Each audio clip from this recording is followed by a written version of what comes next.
오늘 본문에서 예수님께서 갈릴리로 돌아오셨습니다. 갈릴리는 요즘으로 말하면 경기도 같은 그런 범위죠.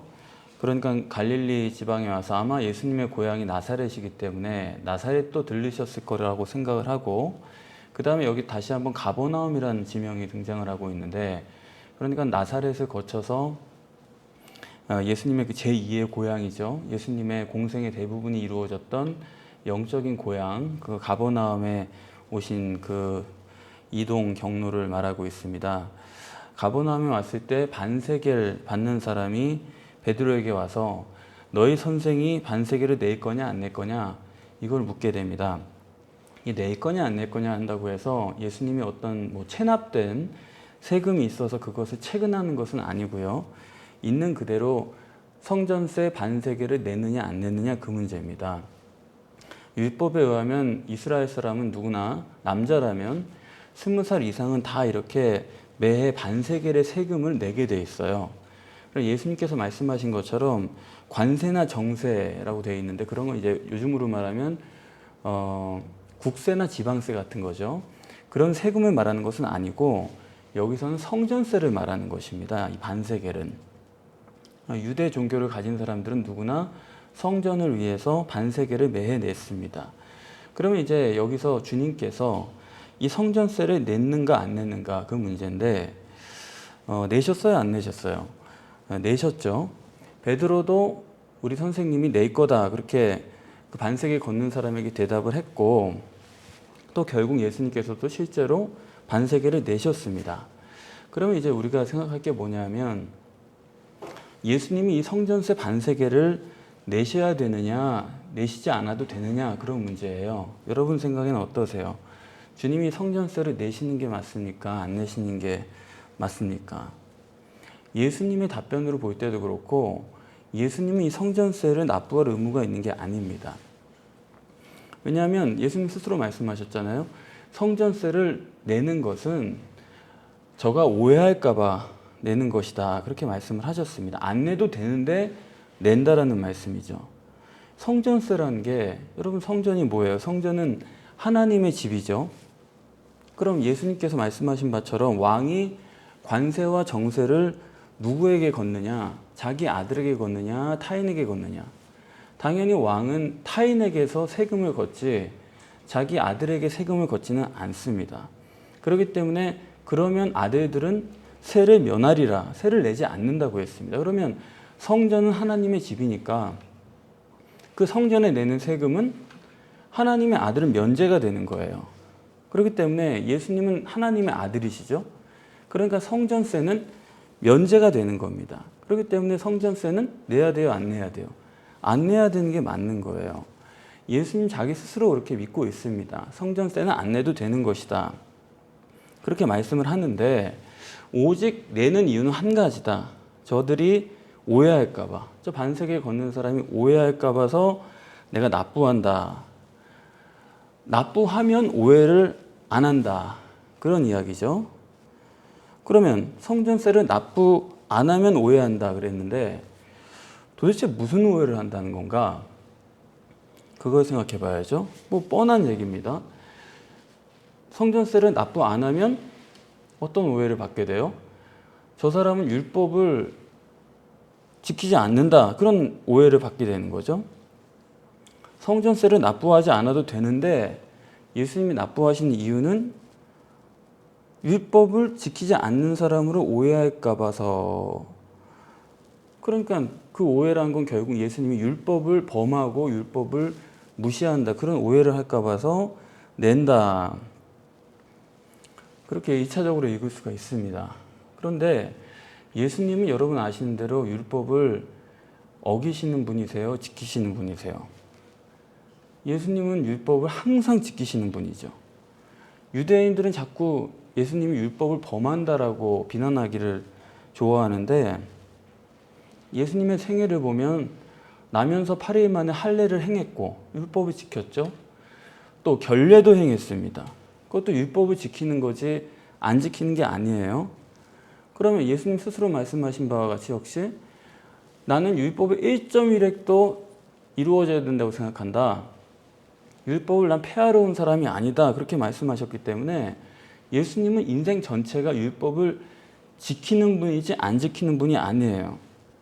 그런데 여기에 율법을 범한다는 오해를 받지 않기 위해서 성전세를 납부하신다. 그렇게 말씀을 했는데, 그런데 예수님을 보면요, 그렇게 율법을 항상 지키는 것으로 보이는데 또 율법을 항상 안 지키는 분으로 오해를 받고 있는 분도 예수님이에요. 그러면 아니 다른 율법을 범한다는 그 오해는 다 받고 살아왔습니다. 지금까지. 그런데 유독 성전세에 있어서만큼은 오해를 받지 않겠다 하면서 성전세를 굳이 내시려고 듣는, 이게 왜 그러냐 이거예요. 예수님의 그 활동을 보면 유대인들이 저 사람 율법을 범하는 사람이라고 오해할 만한 구석이 참 많이 있습니다. 안식일에 병만 고쳐도 그 병 고친 것 가지고 의료행위했다는 것 때문에 율법을 범했다라고 하는 사람들이 유대인인데, 그래서 예수님께서 안식일에 꼬부라진 여인을 고쳐줬더니 회당장이 지켜보다가 아니 엿새 동안 날이 많은데 지금 당장 죽는 것도 아닌데, 그렇죠? 지금까지 살아온 사람인데 내일 고치면 되는 걸 왜 지금 안식일에 고쳐가지고 그러느냐, 그렇게 시비를 거는 사람이 유대인들인데, 그러면 예수님께서 안식일에 병 고쳐가지고 그렇게 안식일에 범하는 그런 사람으로 오해를 받았느냐, 꼭 그런 건 아니에요. 예수님이 병만 고치셨다 그러면 그거에 대해서 사람들이 다르게 좀 해석을 해줄 수도 있습니다. 안식일에 웅덩이에 빠진 양을 끌어내는 게 안식의 정신이니까, 율법의 정신이니까 그런 건 다 유대인들도 이해가 돼요. 그런데 예수님이 왜 문제를 만드시느냐, 중풍병자를 4사람이 메어와가지고 지붕을 뚫어서 달아내릴 때도 예수님께서 그 병을 고쳐줬습니다. 거기까지만 하면 돼요. 그런데 안식일인데 그때 뭐라고 말씀하시냐면 내 상을 들고 걸어가라. 그게 문제가 되는 거예요. 병 고쳐준 거는 그냥 그러니 은혜로 넘어갈 수가 있는데 꼭 내 상을 들고 걸어가라. 그게 안식일을 또 범하게 하는 거예요. 그거 너무나 상식이거든요. 짐을 들고 일정 거리를 걸어가면 안 됩니다.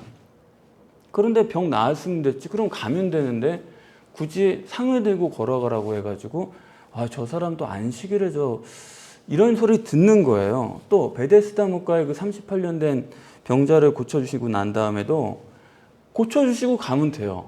그런데 내 자리를 들고 일어나 걸어가라. 또 꼭 그 말씀을 하신단 말이에요. 그러니까 안식일에 웬 사람이 또 자리를 들고 걸어가니까, 그 자기 침상을 들고 걸어가니까 유대인들이 너무나 쉽게 눈에 띄는 장면이에요. 그래서 너 이거 왜 안식일에 이러고 돌아다니냐 그랬더니 나를 고쳐준 사람이 이거 자리를 들고 걸어가라고 그랬다. 그러니까 이거 봐라 하는 거죠. 그렇기 때문에 예수님이 안식일에 병 고쳐준 것만이 문제가 아니고 자꾸 뭐 들고 걸어가라 뭐 해라 하기 때문에 저 사람이 율법을 경시하고 율법을 범하는 사람이라는 소리가 자꾸 나오는 겁니다. 그런데 예수님의 그런 행동을 보면 결국에는 또 율법을 범한다고 비난하는 것에 대해서 전혀 개의치 않는 분이죠. 그걸 모르는 사람이 아닌데 그거 들고 가면 안 된다는 거 알아요. 그런데도 불구하고 그건 물론 율법이 아니라 사람들의 유전이죠. 율법에 정한 건 아니고 사람들이 그렇게 해석을, 율법 안식일을 잘 지키기 위해서 율법을 잘 지키기 위해서 그렇게 해석을 하는 건데, 그런 세간의 그런 풍문에 대해서는 전혀 개의치 않고 들고 걸어가라 가지고 가라 이렇게 말씀하시는 분이라는 거예요. 그런데 유독 왜 이 성전세에 대해서만큼은 납부하지 않아도 된다고 생각하시면서도 납부를 하시려고 그렇게 하는가? 그렇죠? 본인은 분명히 납부하지 않아도 된다고 생각하면서 그렇게 남들의 비난에 신경 쓰는 분도 아니면서 이것만큼은 납부하시겠다는 거예요. 왜 그러냐? 이 성전세를 받는 사람이 어떤 의도에서 베드로에게 네 선생이 성전세를 낼 거냐 안 낼 거냐 그걸 묻는 거, 그 질문에 대한 의도를 파악하는 게 중요합니다. 이 사람이 어떤 의도로 이걸 물어보느냐 하는 건데, 어떤 의도에서 이것을 물어봤는지 우리는 몰라요. 그 사람의 속마음을 알 수가 없으니까 이 질문밖에는 뭐 아는 게 없죠. 그러나 단 하나 예수님의 평가로서 그 사람이 어떤 의도를 가지고 질문했는가 하는 것을 우리가 알 수가 있는데, 이것이 지금 율법을 지킬 거냐 안 지킬 거냐 그런 시비를 거는 장면이 아닙니다. 성전세 내냐 안 내냐 이런 식으로 시비 거는 것으로 보면은 이 본문을 전혀 잘못 보게 되는 거예요. 이 가버나움은 예수님의 제2의 고향인데 예수님의 주요 활동지죠. 그러니까 가버나움에 사는 사람치고 예수를 모르는 사람은 없었으리라고 봅니다. 그러면 이 사람이 성전 반세계를 걷는 이 사람도 3년 동안 예수님을 체험해 본 사람이에요, 다. 그리고 나서 이 질문이 지금 공생의 끝에 기록되었다는 것은 뭐냐면, 너희 선생이 메시아냐 아니냐 그 점을 질문하고 있는 겁니다. 성전세를 내느냐 안 내느냐, 그 돈 내느냐 안 내느냐 그 문제가 아니라 메시아냐 아니냐. 메시아라면 하나님의 아들이기 때문에 성전세를 낼 필요가 없는 것이고, 성전세를 낸다고 한다면 그거는 보통 사람이란 뜻이죠. 그러니까 성전세를 받는 사람의 입장에서 베드로에게 그런 질문을 한 거예요. 당신 스승이 메시아라고 생각해요? 아니라고 생각해요? 그걸 베드로에게, 수제자에게 물어본 겁니다. 거기에 대해서 예수님의 답변은 아들들은 세를 면하리라. 다시 말하면 메시아는 세를 면한다. 그러니까 본문을 율법 11혼으로 해석을 하면 예수님이 율법을 범한다는 오해를 받지 않기 위해서 성전세를 납부한다라고 간단하게 그냥 생각할 수 있습니다. 너무 쉬운 얘기죠. 간단한 얘기죠. 그러나 지금 말씀드린 대로 율법 11혼이 아니라 메시아 확인론이라는 점을 가지고 우리가 생각을 해본다고 하면, 이 성전세를 받는 사람은 지금 예수가 어떻게 하면 메시아 같고 어떻게 보면 또 메시아 같지 않기 때문에 베드로에게 물어보는 것이죠. 너희 선생님이 세를 내느냐 안 내느냐. 그 뜻은 베드로야, 네 생각에는 너희 선생이 메시아냐 아니냐 그걸 물어보는 그런 질문입니다. 그래서 본문을 율법 11혼으로 보면 성전세 납부해가지고 율법 범한다는 오해를 피했다. 그렇게 그냥 생각하면 너무 간단한 얘기예요. 볼 것도 없는 얘기인데, 그런데 한번 생각해 보십시오. 예수님께서 십자가를 앞두고 계신 이 마당에 무슨 성전세 내느냐 안 내느냐, 율법 지키냐 안 지키냐 그걸 지금 신경 쓸 계제가 아니에요. 그런 거 여기 써놓을 이유가 없습니다. 또 율법 범하신다는 오해를 수없이 받던 분이에요. 그런데 그걸 개의치 않고 하시던 분입니다. 그 오해는 지금까지 다 내버려 두다가 마지막에 와가지고 갑자기 오해를 받지 않기 위해서 자기는 메시아가 아니다 라는 말을 하는 거랑 지금 똑같은 거예요. 그렇지 않습니까? 성전세 오해받지 않는다고 하면 성전세를 내겠다는 건데, 그 말은 성전세를 낸다는 건 나는 메시아가 아니다라는 말을 하는 것과 같은 메시지죠. 그러면 오해를 받지 않겠다고 그런 행동을 하지만은 사실상 이 성전세를 받는 사람의 입장에서 보면 이건 정말 큰 오해를 하게 되는 거예요. 메시아인데 메시아가 아닌 것으로 받아들여야 되니까. 그렇지 않습니까? 그러니까 오해를 불식시킨다고 하면서 진짜 오해를 하게 만드는 거죠. 그래서 이 본문을 간단히 이 오해라고 했는데 이 오해로 그냥 번역하고 끝날 문제는 아닙니다. 여기 성전세를 내셨다라고 예수님 말씀하고 있는데 그건 무슨 뜻이냐? 성전세를 냈다는 것은 아까 말씀드린 바와 같이 나는 메시아가 아니다. 그런 뜻이에요. 그런 메시지를 주는 겁니다. 그럼 지금 예수님이 메시아냐 아니냐 그걸 확인하려고 성전세를 내냐 안 내냐 그걸 묻는데, 예수님은 성전세를 내버린 거예요. 그러면 지금 나는 메시아가 아니다라고 하는 분명한 메시지를 준 겁니다. 그러면 이러면 어떻게 되는 거예요 대체? 예수님은 길이요 진리요 생명인데, 진리이신 분인데 오해를 받지 않겠다는 이유로 자기는 메시아라고 생각을 하면서도 나는 메시아가 아니다 라고 말을 했다는 건데, 그건 거짓말이죠. 진리가 거짓말을 할 수 있습니까? 무슨 이유에서든지 간에 진리가 거짓말한다는 것은 진리이신 하나님으로서는 그건 불가능한 얘기예요. 그런데 여기 분명히 메시아가 아니라고 하신 겁니다. 이게 도대체 무슨 얘기냐? 여기 오해라고 번역됐는데 이걸 원문으로 읽어보니까 스칸달리조입니다. 스칸달리조 여러분들이 많이 들어보셨을 거예요. 그건 실족이란 뜻이죠. 여기 오해라고 번역했는데 이 오해라는 번역은 좋지 않아요. 실족이라고 말하는 게 맞습니다. 실족하지 않게 하기 위해서. 실족이란 게 뭡니까? 예수를 안 믿고 예수를 배척하는 것이 실족이죠. 지금까지 용례는 그랬어요. 그러면 예수님께서 성전세를 내시는 이유가 뭐냐 할 때 저가 실족지 않게 하기 위해서 성전세를 낸다. 즉 성전세를 납부하시면 저 사람이 예수를 메시아로 믿지는 않아요. 그렇죠? 내는 거 보니까 메시아 아니란 얘기네. 그런데 실족지 않으니까 그 말은 예수님을 또 배척하지는 않을 수 있다는 얘기입니다. 그러면 도대체 이게 뭐냐? 배척하지는 않겠지만 자기가 메시아라고 그러면 배척할 거예요. 메시아야? 이러면 배척할 거예요. 말도 안 돼 이럴 거예요. 그런데 일단 냈기 때문에 메시아는 아니구나 안심은 했어요. 그래서 배척할 마음은 없어요. 하지만 메시아로 믿지 않았기 때문에 결과적으로는 그게 실족한 거죠.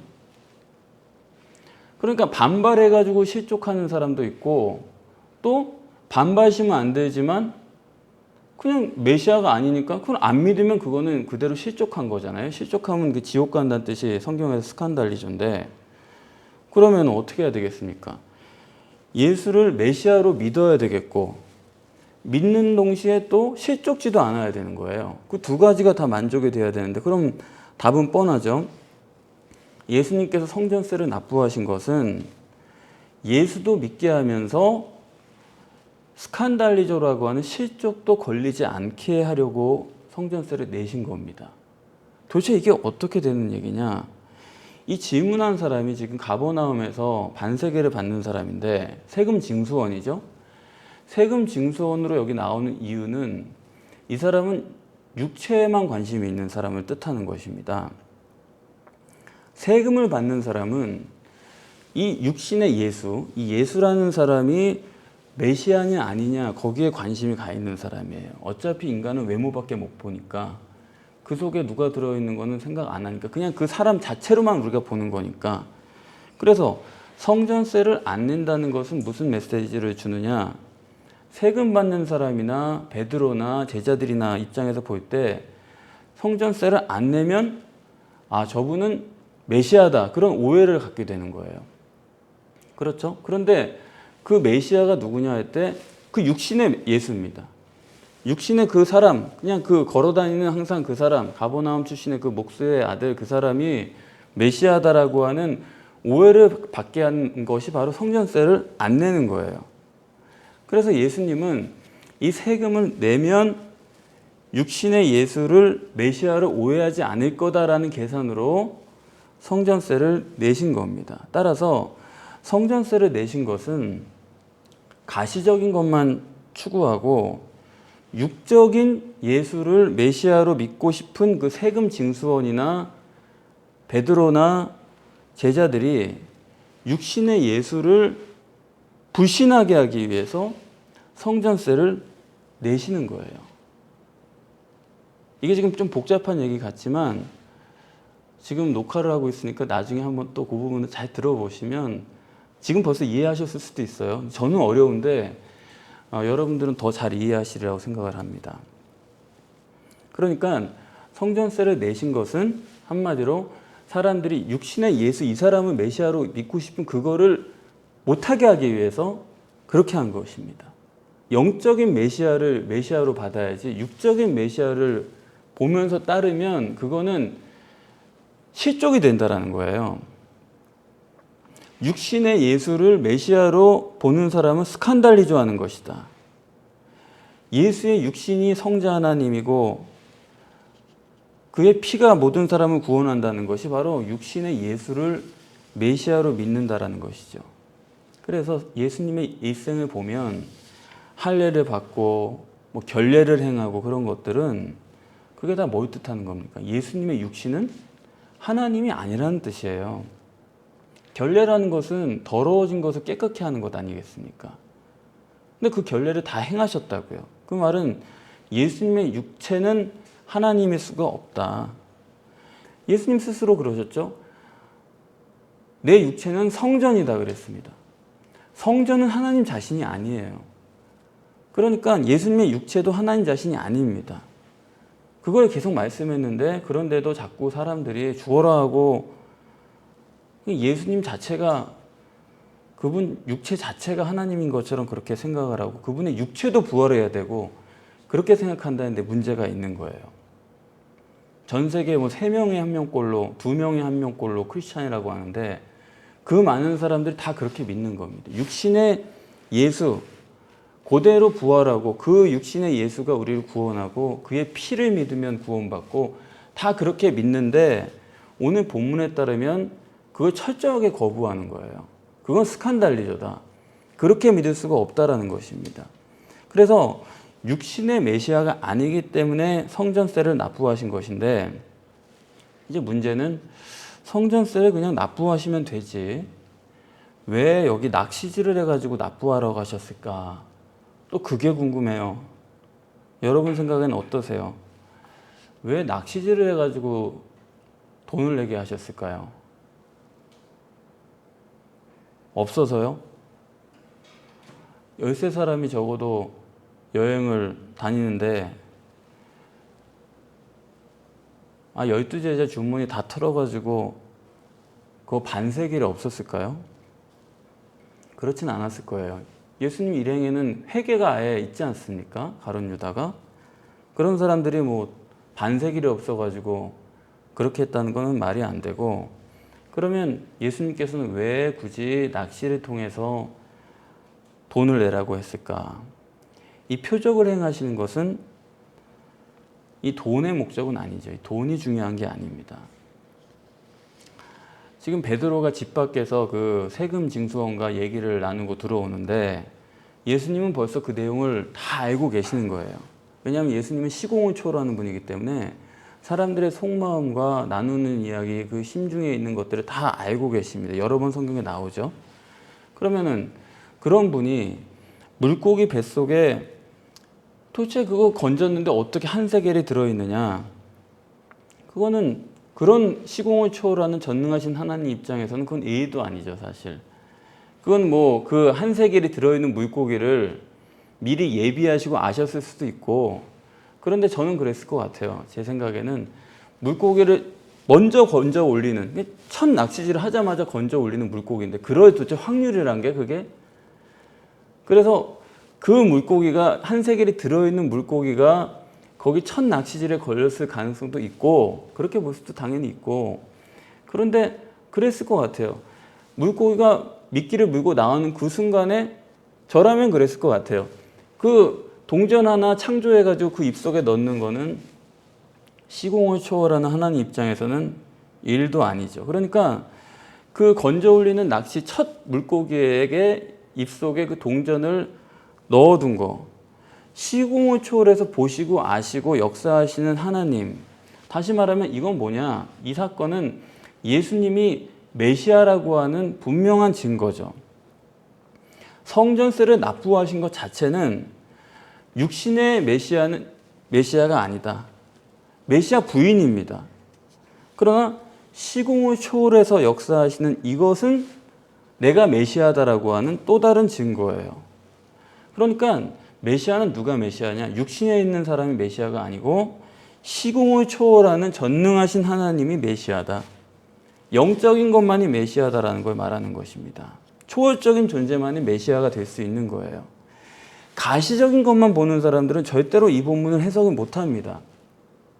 성전세를 내시고 세금도 내시고 크리스찬이라고 한다면 사회를 존중하고 윤리 도덕을 지키고 더불어 사는 것이 기독교다. 오늘 본문을 그렇게 해석할 수밖에 없을 거예요. 봐라, 예수님도 세금 내시지 않았냐? 우리도 세금 내야 된다. 뭐 철저하게 해보자. 그런 얘기밖에 할 수가 없을 거예요. 가시적인 것만 보는 사람들은 뭐 사람이 많고 건물이 크고 조직이 크고 오래되고 이런 것만 보면서 봐라, 성전이란 게 저런 거다. 그게 아니면 그건 메시아가 아니다. 또 그렇게밖에 볼 수 없을 거예요. 그런데 오늘 본문의 성전의 증거는 이겁니다. 육신으로 늘 같이 다닌 베드로가 여러분 성경을 보시면 베드로는 성경 중에 베드로 전서밖에 못 썼어요. 육신으로 예수님과 딱 붙어 다닌 사람입니다. 예수님은 아예 너무 잘하는 분이죠. 먹고 자고 했으니까 같이. 그런데 그 사람은 성경을 단 2권밖에 못 썼는데 예수님의 얼굴을 본 적도 없는 바울은 13권의 성경을 썼습니다. 그게 뭘 말하는 겁니까? 영적인 메시아가 메시아고 육적인 예수는 메시아가 아니라는 걸 보여주는 거예요. 사도행전에 보면 바울이 베드로를 위대한 사도로 엄청나게 존경하는 걸 볼 수가 있어요. 아주 그거에 대해서 사실 격차가 많이 나는 사람이죠. 그 시골 출신 어부랑 뭐 초엘리트인 대학자인 그 세계를 누비는 바울과는 뭐 이거는 차이가 많이 지는 사람인데, 그런데도 바울은 사도란 이유로 베드로를 대단히 존경합니다. 그러나 갈라디아서 2장에 가서 보면 그 바울이 베드로를 나무란다는 거죠. 육적인 예수를 메시아로 생각하는 그런 거는 결국 바울에게 질타를 받을 수밖에 없다. 베드로도 질타를 받을 수밖에 없다라는 것을 성경은 보여주는 것입니다. 우리가 성경의 의도를 잘 알아야 돼요. 가장 중요한 게 바로 그거죠. 완전한 하나님이고 완전한 인간이라는 그 메시아의 정체가 뭐냐. 겉사람은 인간이고 속사람이 하나님이라고 하는 그 메시아의 정체를 이해를 못하고 육체로서의 메시아, 육체의 구원, 이 세상의 구원, 이 세상을 위한 기독교, 그런 걸로 모든 것을 이해하는 사람은 결국에는 예수님을 바로 알아보는 것이 아닙니다. 질타를 당할 수밖에 없어요.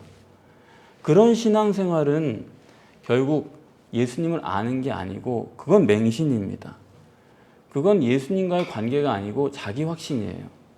자기 감정만 남아있는 거예요. 그래서 그런 신앙은 결국 예수님과의 관계성이 없습니다.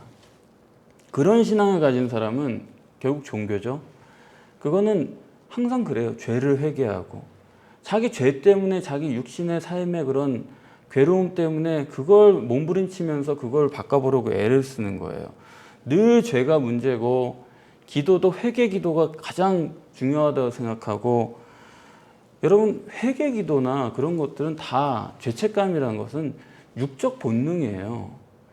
그거는 영적 본능이 아닙니다. 강아지도요, 키워보면 얘가 잘못하면 너 하면은 벌써 자기도 죄책감을 느껴요. 자기 잘못한 줄 압니다. 동물들이 모르는 게 아니에요. 관계성이라는 거는 죄의 문제나 의의 문제나 그런 게 아닙니다. 내가 뭘 했고 뭐 교회 다니고 뭐 성경 공부했고 그런 것도 문제가 아니고 그거 다 육적인 본능이에요. 육적 본능을 부인하지 않고는 예수를 알 수가 없습니다. 지금 이 세금 징수원도 육적 본능에서 딱 메워가지고 예수를 바라보니까 차라리 예수 믿지 말라는 거 아닙니까? 그래서 성전세를 납부해버리잖아요. 나 메시아 아니다. 그런 식으로 나 믿으려면 믿지 마라. 그 얘기 아닙니까? 육적 본능, 육적 관점을 가지고 예수를 바라보고 구원을 바라보고 교회를, 기독교를, 신앙을 그렇게 만들려는 사람들에 대해서 예수님은 그런 메시아 없다라는, 그런 구원 없다. 그걸 말씀하기 위해서 성전세를 아예 그냥 내버리는 겁니다. 메시아 아니다. 다시 말하면 예수님을 이해하고 예수님을 만나기 위해서는 영적으로 거듭나야 됩니다. 성령으로 거듭나야 됩니다. 성령 없이는 예수님을 알 수도 믿을 수도 관계를 맺을 수도 없어요. 그래서 이렇게 성령으로 거듭난 사람만이 오늘 본문에 따르면 하나님의 아들이에요. 그런데 본문에 하나님의 아들들이라는 게 참 너무 중요한 말씀이죠. 하나님의 아들, 자기 자신만 얘기한 게 아니라 하나님의 아들들. 지난 시간에 겨자씨 하나를 마음에 받아들여서 성령으로 이 성령을 내 마음속에 모셔들인 사람들은 누구나 다 산을 옮길 수 있고 못할 일이 없고 하나님의 아들이 되고 하나님이 된다고 말하지 않았습니까? 마찬가지로 오늘도 성령으로 거듭난 사람 누구나 메시아뿐만 아니라 하나님의 아들들이다. 하나님의 아들들은 세를 면할 것이다. 그러니까 실질적으로 하나님의 아들이 된 사람은 세를 면해요. 실질적으로 이 세상에서도 하나님의 아들입니다. 이 세상에서 하나님이 그를 책임을 지는 겁니다. 세를 면하는 겁니다. 이 세상은 하나님의 것이기 때문에 그 아들들에게는 세를 면해주는 것입니다.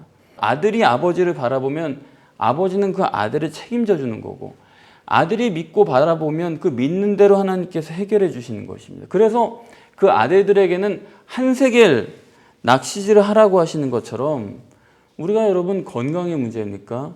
우리가 물질이 문제입니까? 우리가 명예가 문제인가요? 그 모든 것들을 하나님께서는 하나님의 아들들에게 세를 면하게 해주겠다. 그러한 문제를 주님께서 다 책임져 주신다는 것이죠. 실제적인 하나님의 아들로 이 땅에서 살아갈 수 있다 하는 것입니다. 그렇기 때문에 우리가 육신을 부인하고 성령으로 우리의 신앙을 추구하고, 성령을 추구한다는 게 막연하게 보이고 그게 현실적이 아니라고 생각할 수 있어요. 꼭 내 현실에 손에 잡히는 것만을 우리 신앙생활로 하려는 그 마음을 벗어나서 성령이 말하는 것이 무엇이고 하나님 원하시는 것이 무엇이고 성령과 교제하고 있는 그거, 손가락만 빨고 있는 것 같은데 그게 아니라는, 그게 하나님의 아들들에게는 세를 면하게 해준다. 우리가 염려하고 고민하는 문제에 대해서 면하게 해주시는 하나님의 실제적인 역사가 있다는 것이고, 이 땅에서 승리하고 천국에 들어가는 영광 또한 얻게 되는 것이 바로 하나님의 아들들의 특권이다 하는 것을 본문에서 말씀하고 있습니다.